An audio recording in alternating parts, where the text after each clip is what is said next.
Welcome back to the Performance Mindset Show. I'm your host, Amy Calandrino, commercial real estate advisor, investor, and author. Each week, I talk with inspiring leaders and entrepreneurs about the habits, decisions, and strategies that fuel growth and lasting success. If you're ready to think bigger, build smarter, and strengthen your performance mindset, you're in the right place. Today, I have with me Brandon Avedikian, who is the founder of Aspire Commercial, a Houston-based boutique brokerage built on innovation, integrity, and strategic advisory. He's completed over $450 transactions, totaling over $155 million. Launched Aspire in 2023 to bring a fresh, modern approach to commercial real estate. He's a CPA, broker, father of young kids. Brandon is also a leader in the commercial real estate online influencer space and retweet community. And he's known for thoughtful content and an early adopter of AI in brokerage. Welcome to the show. Thank you for having me. Yeah, so we've met through online. We knew each other through like Twitter Spaces. And then I think was the first time we met in real life at Ken's event? I think we met in fall of 2024 at CREI. Well, we met at Ken's event. It's which one of Ken's events did we meet at? Was it CREI or The Hunt? I think it was CREI. I think, yeah, you know what? It was CREI, but it was very like brief. And then we got to be in the same hunting group for Ken Ashley's infamous Guns and Grits. So that is a wonderful event, bringing together some of the top thought leaders in commercial real estate. So, well, you have now had Aspire now for almost 3 years. To those that don't know you, how would you describe what you do today? Yeah, so we're a full-service commercial real estate brokerage and property management firm based in Houston, Texas, and we have agents specialized in office, industrial, retail, and land. And so we kind of cover all the commercial asset types. We have about 25 people or so between our agents, our property management staff, and our operations team. And so it's been a crazy 3 years, but a lot of fun and looking forward to continuing to grow. That's impressive growth in 3 years. So when you first started it, what was the size team? Was it just you and a few people, or what did that look like? It was just 2 people day one. And yeah, I mean, quite frankly, I didn't necessarily plan on building a big company. My original plan was to do some deals while I figured out what I wanted to do. I was initially thinking maybe I start buying real estate, and then time goes by and the company started growing without taking intentional efforts to grow. And the market was just telling me that the market told me there's an opportunity for a modern new brokerage that's trying to do things differently. And then, so I started hiring and growing, and here we are. So I think sometimes if you're not experiencing a lot of friction and then you have a lot of signs pointing you in a particular direction, you have to go with it. So yeah. Got to listen to what the market's telling you. What do you think, based on your past experience, prepared you the most for launching your own firm? So I don't think anything can really prepare you, but before I started Aspire, I had transitioned into a management role at the company I was at before. And so it was a fairly sizable company. So there was an HR department, an accounting department, a marketing department. And so I knew when I started a company, I was going to have to solve for all of those functions. And I knew it wouldn't be easy because there's just a lot of, you do real estate deals, but when you're managing people, there's a lot more that goes into it. And so I knew I had an idea of how difficult that stuff was, but it was definitely harder than I anticipated. But at least I somewhat knew what I was getting myself into, I guess.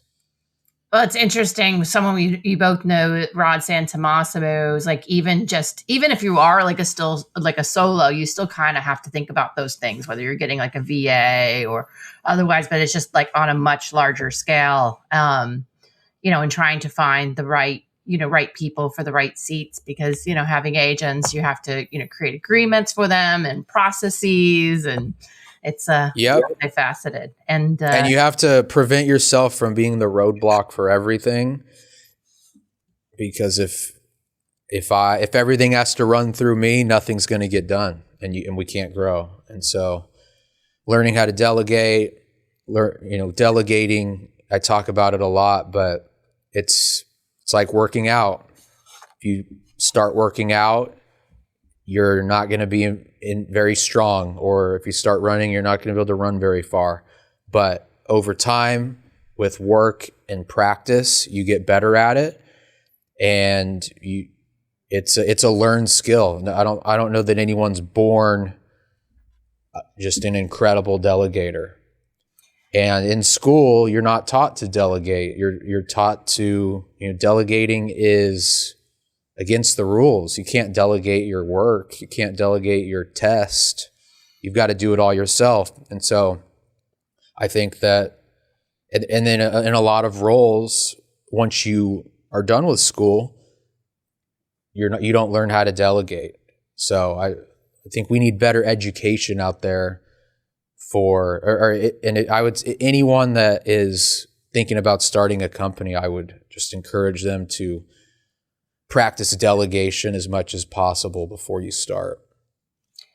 I think also as a leader, it's a lot of like self-awareness. I, fall into perfectionism tendencies, and that like only I can do this, correctly. And I'm going to make sure to like, not miss a thing. But then you just can't scale, like if you do that. And so I think it's a lot of self-awareness. And then, I think also, Nick Huber, we both know, you like run the worst case scenario, like, okay, well, I delegate this and it doesn't go well. What's the worst thing that happens? Okay, we maybe had a little bit of a delay or something like happened.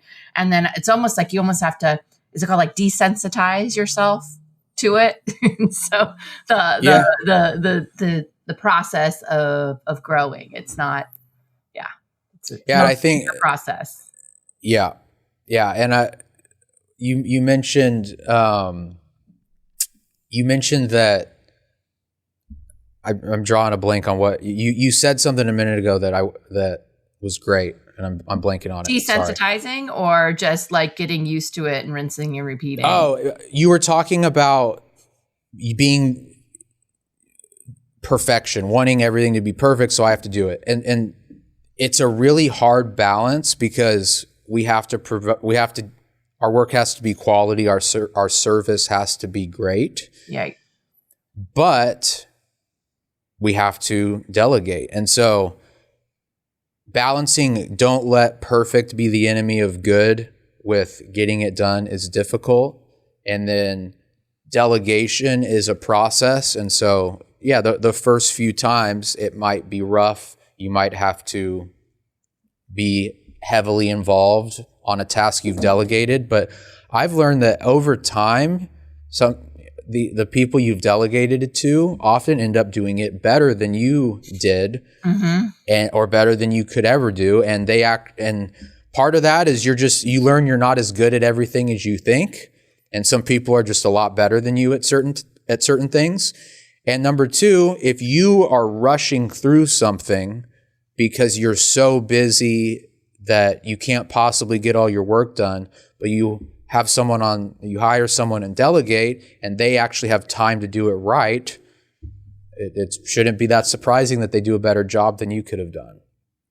Because they're focused on that one specific thing, and they probably have a better viewpoint at it than you do. So Yep. When you what do you think that traditional brokerages still get wrong. And I know I'm probably going into a little slippery slope because I'm now with a traditional brokerage, but I really like my office and I think there's a lot of cool things that they do. But then, having had my own boutique for a long time, I feel that there's different things that you can do when you're more nimble and, it's not like turning this giant like ship to try something new. Yeah. So I'll start by saying everything I'm doing is unproven. And so I am spending a lot of time, I'm spending a lot of money, and I'm making huge investments in trying to do things a new way. And that is going to be a process. We'll see how it pans out. In my mind, it's not a matter of if it works, it's a matter of when. However, can't expect other people to believe that until we're further along. But I think that the traditional brokerage model, it just hasn't evolved in so long. I mean, think about when you got in the business. CoStar was there. Now it's Crexy. I'm sure back then, and even when I got in the business, there's always other platforms that are much smaller and less utilized. There's flyers, there's leasing signs, there's e-blasts. That's kind of where we are today. And so you've got all these new ways they're really not that new, but they're new to our industry. New ways to market properties, social media, content-driven strategies to market properties instead of just listing it on CoStar, putting your sign up and sending an e-blast to your database. And so I believe that there's a huge opportunity to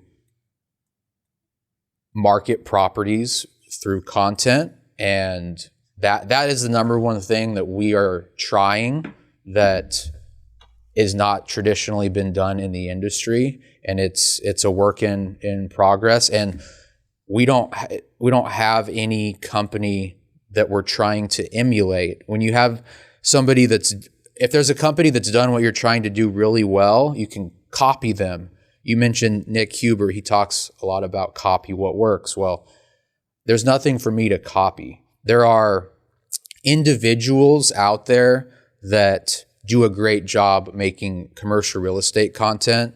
You and I know a lot of them, but there's no company that at its core is trying to move the needle. And I think that there's a lot of opportunity to do that because a company investing resources, building a team to do a lot of to market properties and market your company and your agents through content, you can just have a lot bigger impact. You have an army. Than one person at a firm that the firm's probably apathetic about their content at best, either apathetic or they don't like it. Yeah. Yeah, I think what's different is if you have a firm that it's their culture and then you already have the tools and you're empowering them, it's different than, than someone who's like an outlier that, does it, in that particular way. And it is interesting. I do get asked sometimes by other people, whether they're at other companies or my companies. It's like you invest so much time in social media and like marketing yourself and your properties in this way. How do you do that? And I think it's a lot like what you talk about with working out. I think the more that you do it, it just becomes fluid. Like, I mean, I cringe when I go back and look at my first YouTube videos in like 2017. I'm like, blah, like I sound so awful, but I think that all prepared me like for now where it doesn't take me nearly as much time. And then, I'm able to I know that I'm coming up with this content brief and we want these shots and these things, but then it's cool if you have like a company behind you that's doing that. Yeah. You can't get better at anything unless you start doing it poorly. And of course you're going to do it poorly. You've never done it before. Yeah. And that's, this applies in content, but it also applies in building a business. And that I have to have grace with myself because when I started Aspire, I had been a broker for 7 years. I was pretty good at being a broker at that point. That's all I had been doing for 7 years. But when you start a business, you have this long list of other things you now do. You don't just do real estate transactions. You have to do all these things you've never done before. And at first you do them very poorly and then you learn. Same thing with content. Of course, your first YouTube video, of course, your first short form, you're going to look back on it and be like, what was I doing? But guess what? If you didn't do that, you wouldn't have improved. You can't just wait to be the master video maker, because all the master video makers out there started by making bad videos. I give this talk to people about branding and personal branding. And I have 10 commandments of personal brand. And one of them is thou shalt not covet someone else's brand, because ultimately you can pull things, from other people, but ultimately it needs to be your own voice and your own process. But one of the pictures I use for it is Gary Vee. Go back to his very old wine videos. And even he's just like, what was I doing? But it all prepared him to build the ginormous media company that he has now by just doing it. And then you get that momentum, and His advice is great. Just go record yourself talking about what you do. Do it today. And if you don't, you're going to be in trouble. He just pounds that message, and I agree with him. It's going to take time for businesses that don't use content to start to struggle, but it's going to come at some point. And the better you are at it when that time comes, the better off you'll be. Well, I think it's going to, if you have a lot of confidence and your product is high quality, by the time other people start doing it, what you're doing is going to be completely, you're going to be able to differentiate yourself from others. So, yeah. Well, a lot of people will never do it, no matter what. And then the people that do start doing it, guess what? They're going to be making those terrible videos like you and I made when we first got started. And they're going to be trying to figure out, how do I turn this embarrassing video into something someone might want to watch? And by the way, all of my videos are still embarrassing, but they'll get better.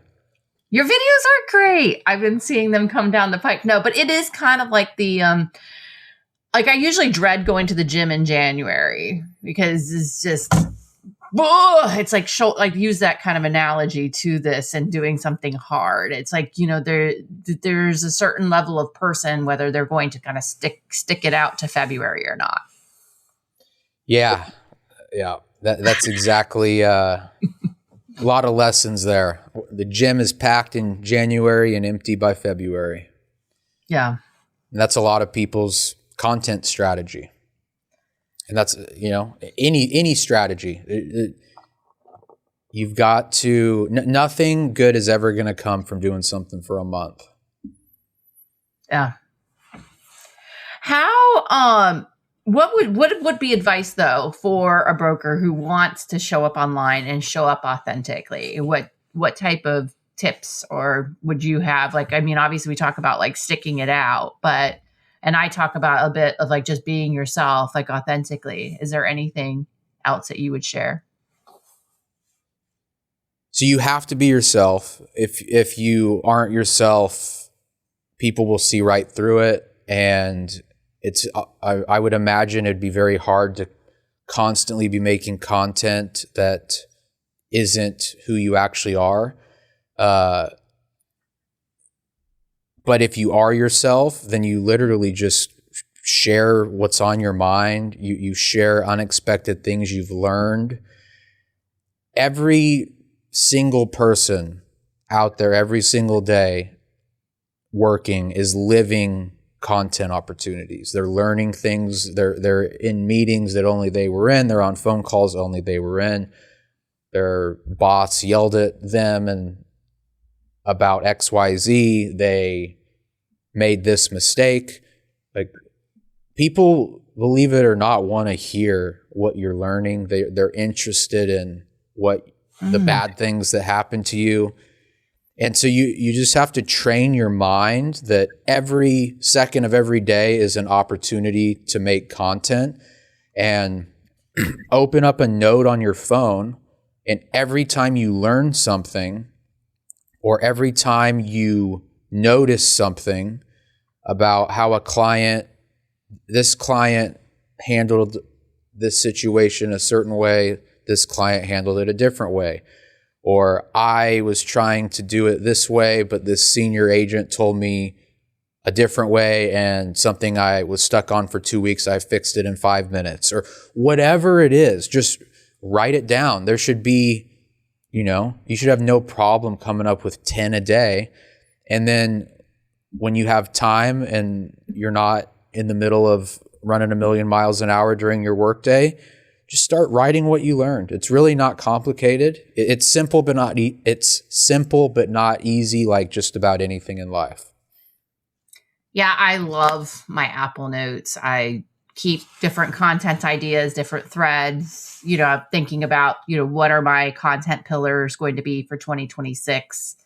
Because even I'm guilty. I think my persona got a bit muddled this year, and I think it does require some attention too. You think of these ideas, but then you distill it and think of, okay, what value too is this message going to portray, and how do I tweak that? And that's probably where it's kind of a good segue to like AI. And like, I think, for me in my content too, taking those ideas and going back and forth and figuring out how do I actually take what I'm doing and then make it something that's something valuable to someone, rather than me just regurgitating something in a way that someone might just read. You want someone to actually read it and resonate with it,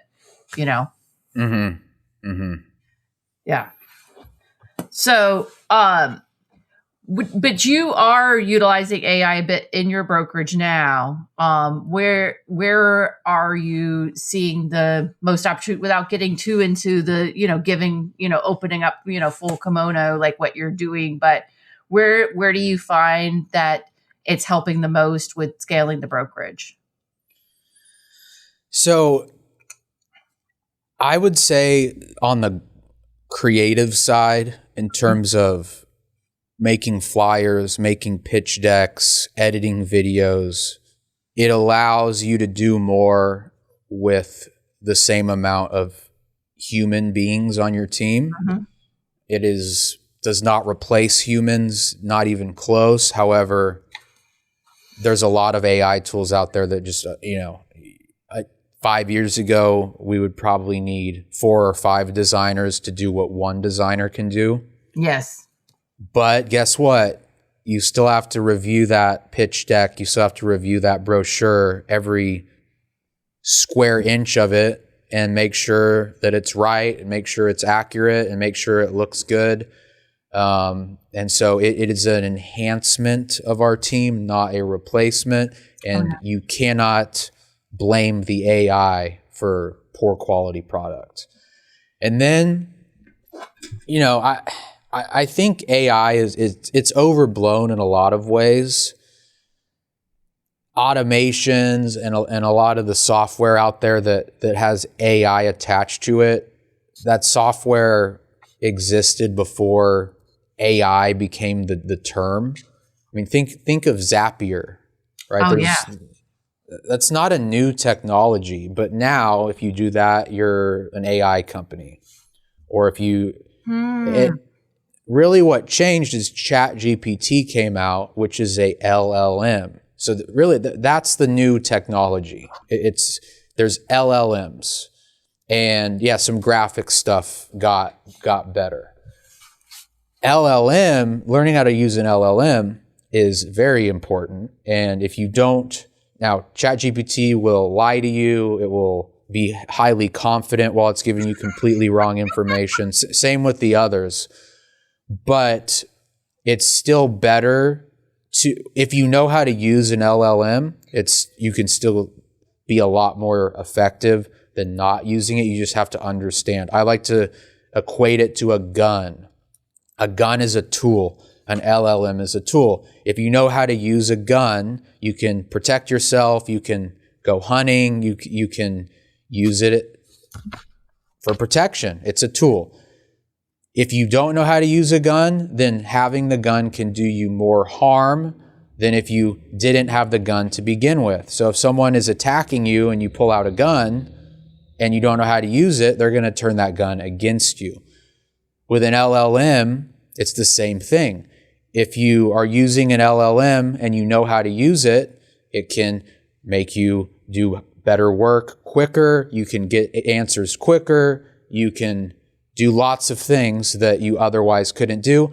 But if you don't understand the dangers of an LLM, if you don't know how to turn the safety on the gun, if you don't understand that just because ChatGPT is confidently telling you something does not mean it's anywhere close to true, then you can put something out there that's false and make yourself look like a fool, and it would have been better off for you to not use an LLM to begin with. So that's kind of my AI spiel. I think that's so true. It's interesting. I actually use Zapier for this podcast. It zaps the information from Squadcast and then zaps it to my editor. It's kind of cool. But no, it's interesting. I use ChatGPT, and I've created this like content brief that I utilize when I have people on the podcast. And I was going to interview Courtney Edis, former chief marketing officer for Crexy, later on today. And ChatGPT straight up like lied to me and said she's still chief marketing officer for Crexy.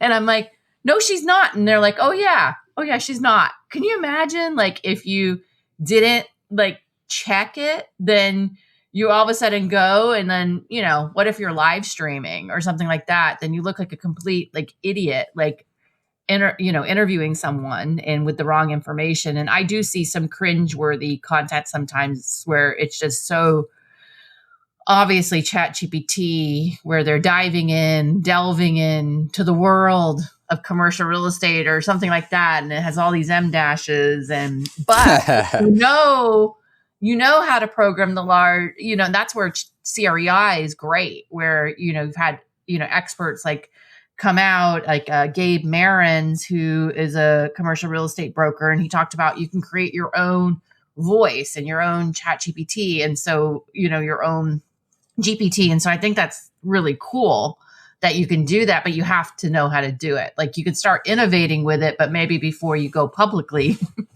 make sure that your information's correct.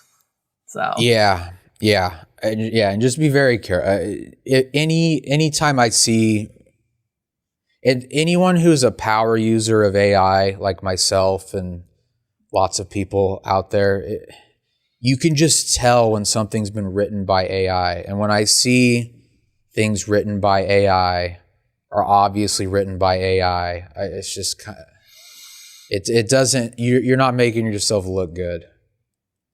Use AI to improve what you write, not to write it for you.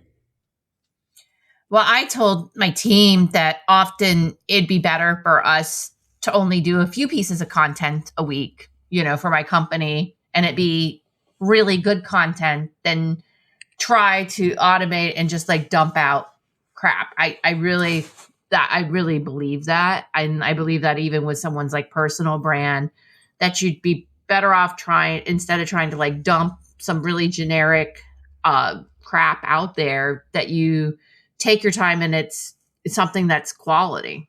Even if you, yeah. The way I have found ChatGPT to be, or Gemini or whatever you're using to be helpful with writing, is you write the draft, okay? You don't have to worry about perfect spelling, perfect grammar, but you write out or speak out. It has incredible voice dictation. So if you just talk to it, it's going to get over 99% of what you say right. And then you have it, I like to tell it, and it knows, you were mentioning Gabe talking about creating a GPT, it learns what you like. So it knows what I want. And so it knows I want it to review for errors. It knows I want it to help improve the flow. And it knows I want to not change what I'm saying substantively or stylistically at all. It needs to sound like me, just make it a little better. And then you take that and then you tweak it more. And that's a pretty effective way to use it. But if you just say, write an email about this or write a post about this, it's terrible. ChatGPT and AI in general, LLMs, they're good at writing things that are not from someone. So think of like an obituary or like something that's written that it's unknown who wrote it. Pretty good. But if it's not going to write like Amy, it's not going to write like Brandon, unless you do what I said and you write it and just have it clean up what you wrote with instructions to not change the substance or the communication style. I think that's a good idea. I don't think I've programmed my GPT to not change the substance, because sometimes it takes out stuff that like, I'm like, but I wanted to make this point. Where did that go? Oh yeah. Yeah. And it has good days and bad days. Some days it works well. And then some days it's like, all right, I'm not even going to use this today because you're off your game. You're going to be on the bench today. You're going to be on the bench today. Yeah. Yeah. It's moody. So, obviously before you were at a brokerage, now you're building your own and you have young kids like I do. How has that kind of changed your perspective, as a leader, trying to balance that all? It's very hard, and I couldn't do it without my wife. I work a ton of hours. And the entrepreneurial journey your spouse has to be on board, because if not, I couldn't do it without her. And not only what she does with the kids and keeping the house in order, and just she's patient with, sometimes I've just got to do what I've got to do. And she, we're in it together, and she gets it. And so I know that if I have to go to the office at 8 and get home at 11, our kids are good.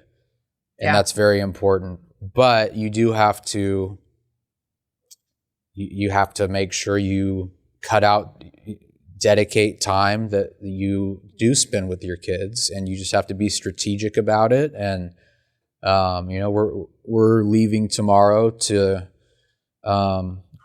for the holidays, and I'll be with them for 2 weeks. And of course I'll be working every day here and there, but I'll be able to spend a lot of time with them. And so I try to catch up on, maybe some time missed on holidays and taking trips. And so it's very difficult. I don't have the answers, but I'm just grateful to have a wife that's there with me.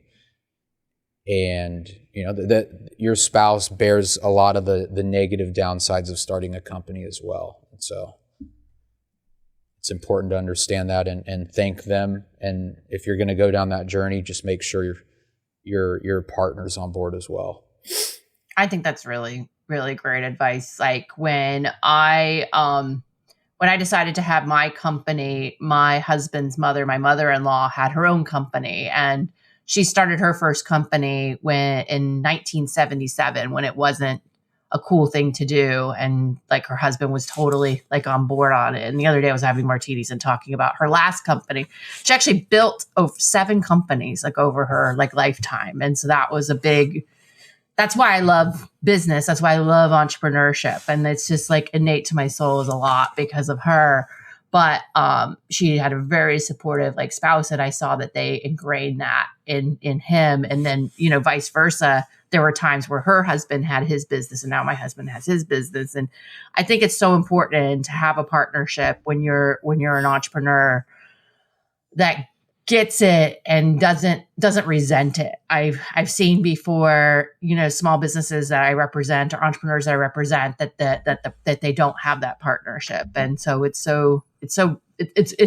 magical when you do have that. And then I do agree that you just do the best you can as a parent, and then when you do have time, that it's quality time. And it sounds like you guys are getting ready for a nice big trip. That's gonna be great. So you're going somewhere cold or warm? We're going to Montana, Whitefish, Montana. So it'll be very cold. Do they know how to ski? Yeah. They are my oldest is 5. We got a 5, 4, and a 2-year-old. So they are taking some ski lessons. So we'll see how that goes. My son's taken ski lessons for years, and he keeps getting like kicked out because he won't listen. He's 6 now. Oh, I'm like, oh my God. But I don't want to stifle his steadfastness. It will serve him well later in life. So yeah. Well, looking ahead, what are you most proud of, like, so far in your journey? It's the team we've built. We, as a commercial real estate service company, we provide brokerage services and property management. We don't own anything. We don't have any patents. We don't manufacture widgets. All we have are our people. That's our only asset. And we couldn't have grown to where we've grown without a great team that provides good service to clients. And so I'm very proud of the team we've built and look forward to continuing to invest in them and enable them to get great outcomes for the people we work with. That's awesome. What's next for Aspire? Are you planning to still kind of grow organically, or do you have any big, growth plans on the horizon? It will be organic. I'm definitely the big initiative in the first month of 2026 is going to be fixing a lot of operational issues and get myself out of. I'm out of a lot of the operational stuff, but there's still a handful of things that need to be cleaned up so that I need to be doing nothing but recruiting and promoting. And so I'll be ramping up recruiting efforts next year to hire more experienced and new agents in Houston. And then we're going to be making a lot of content next year. We have a full-time creative director now that's in the office, and we've got 3 video editors that edit videos and help us make all the things we need. And so we've got basically a team of myself and four people to ramp up the content for 2026, and we're going to try lots of different things, and we'll look back at the beginning and, as you mentioned, think I can't believe I made that video, but with enough volume, we will get good at making commercial real estate content. It's interesting that, a lot of the very most successful businesses now basically become their own media company because that's where the eyeballs are. I think back just over 20 years ago, I think my husband was still advertising in the Yellow Pages because that's where the eyeballs were. We didn't even have like the iPhone. And so I think it definitely benefits you to just do that and get the content out there and be where the eyeballs are. I have a friend here in Orlando, Ken Posick, and he moved to Orlando about 10 years ago, and he's built his own, kind of marketing brand. And he shared some of his really old videos, and he's like, but again, it's the process and doing it. And I think your clients and your team are getting great value out of what you're doing. So keep doing it. Thank you. Yeah. So is there anything that you want to chat about that we haven't chatted about? Otherwise, I have a few rapid fire questions. Fire away. All right. What's your favorite place in Houston for a meeting, or would it depend on the meal? The favorite restaurant? Yeah. Or where do you like to to go? So there's this place called Le Colonial that it was the first place I went when I moved to Houston in 2020.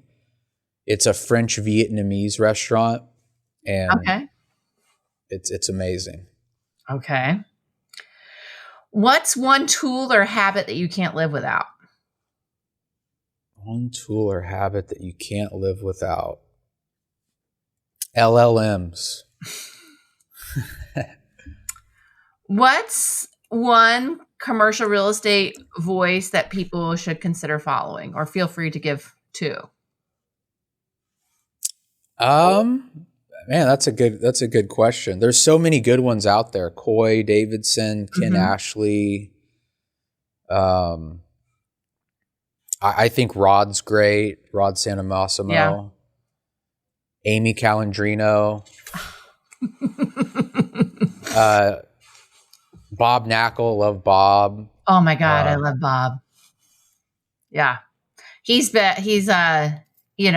just, that's my one dream in life, if I'm to put it there. Like, no matter how successful I end up being, that I always have like time to give back. That's like my goal in life, that my ego's never too big. And so that's my ultimate goal in life. No matter how successful I become, like a Ken Ashley or Bob Knackle, that I never lose that like ability to give back. And I think that's why I really enjoy following them, because they authentically really want to do that. And I think that spirit of humility and like empathy for others is just, it warms my soul. So Yeah.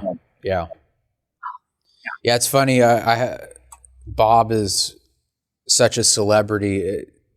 Just seeing, we had an agent go to New York recently and was able to go to their office, and he's talking about Bob Knackle like he's going to see Michael Jordan or something, which I guess he kind of is Michael Jordan of our industry, but yeah, and that exists because he like how we were talking about, write down things you've learned and things you've done, and that's what Bob does. He's not manufacturing or engineering, and he's just sharing his life, and he happens to be really successful, and so more people want to see it than someone out of college that's trying to make it as a commercial real estate broker. But you got to start somewhere, and so he is done very well growing his brand in a way that everyone knows him, which we're, at the end of the day, a brokerage is a marketing company. Yeah. I didn't share this story yet on my podcast or even publicly, but I think in the first week, 2 or 3 people in my office said, "You're the person that knows Bob Knackle." And I'm like, yeah, I know Bob.